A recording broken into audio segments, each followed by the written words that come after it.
4 लोगों का एक खुशहाल परिवार, पिता, माँ, ऐना और उनके 2 बच्चे छुट्टियां मनाने समुद्र किनारे आया था।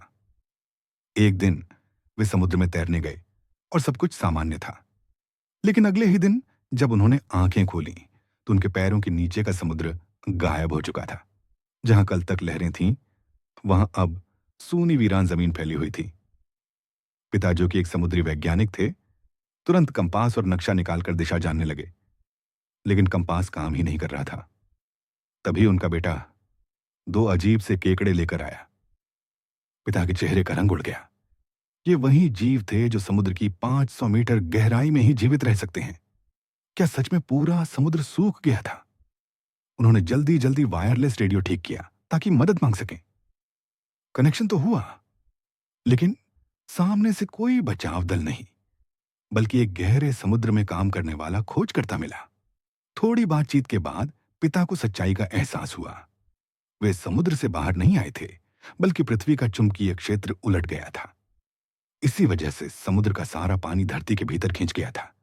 लेकिन जल्द ही यह प्रक्रिया उल्टी दिशा में होगी, यानी समुद्र वापस आएगा और फिर सब कुछ डूब जाएगा।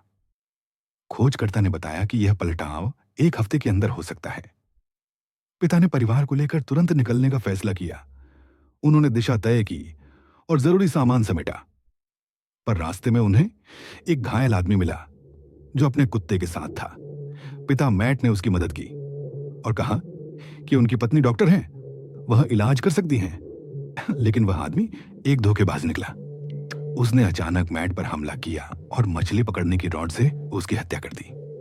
अब ऐना और दोनों बच्चे अकेले रह गए। वह आदमी उनके जहाज पर कब्जा कर चुका था। ऐना ने बच्चों को लकड़ी के बक्सों में छिपाया। मैट ने मरने से पहले अपनी बेटी को एक सिग्नल गन दी थी। एक ही गोली है, सही समय पर चलाना। ऐना ने घायल हालत में भी हिम्मत नहीं हारी। जब वह आदमी जहाज में दाखिल हुआ, उनकी बेटी एमी ने उसी गन से हमला किया। गोली चलने से वह आदमी मर गया, लेकिन साथ ही जहाज में आग लग गई। किसी तरह वे तीनों जहाज से कूदकर बच निकले और कई दिन तक समुद्र के सूखे तल पर चलते रहे। थोड़ी दूर एक गिरा हुआ विमान मिला, जिसमें उन्होंने रात बिताई। रात को अचानक वह हत्यारा फिर लौट आया। इस बार ऐना ने बिना डरे उस पर चाकू से वार किया। तब तक करती रही जब तक वह बिल्कुल शांत नहीं हो गया। अगले दिन वे वैज्ञानिक द्वारा बताए गए पनडुब्बी की दिशा में निकल पड़े। रास्ते में बेटा बेहद प्यासा था और एक गंदे तालाब का पानी पी गया। जल्द ही वह बीमार पड़ गया। ऐना ने उसके इलाज के लिए कचरे से एक छोटी झोपड़ी बनाई और एंटीबायोटिक इंजेक्शन लगाया। रात को अजीब आवाजों से ऐना की नींद खुली। बाहर रेत और धूल उड़ रही थी। उन्होंने बच्चों को उठाया और भागना शुरू किया। कुछ दूरी पर एक पुराना गोदाम मिला, जिसमें 3 अन्य लोग सामान इकट्ठा कर रहे थे।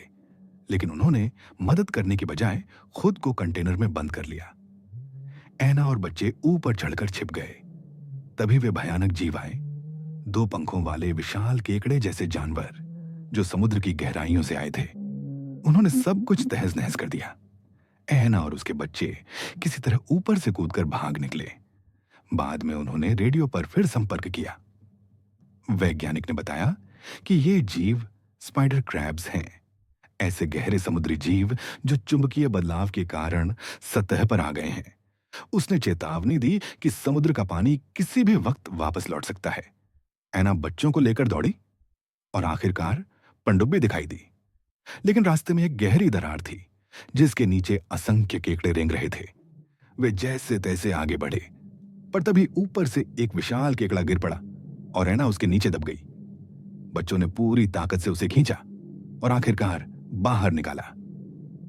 तीनों भागते हुए पनडुब्बी तक पहुंचे, लेकिन उनका साथी ग्लेन घायल होकर वहीं गिर गया और केकड़ों द्वारा घसीट लिया गया। ऐना के पास सोचने का वक्त नहीं था। वह बच्चों को लेकर पनडुब्बी के अंदर घुस गई। बाहर से केकड़े पनडुब्बी पर हमला करने लगे। तभी उसके बेटे ने देखा, नीले रंग की दीवार जैसी लहरें लौट रही थीं। समुद्र वापस आ गया था। ऐना ने तुरंत बच्चों की सीट बेल्ट बांधी। पनडुब्बी जोरों से हिलने लगी। भयंकर सुनामी आई और सब कुछ बह गया।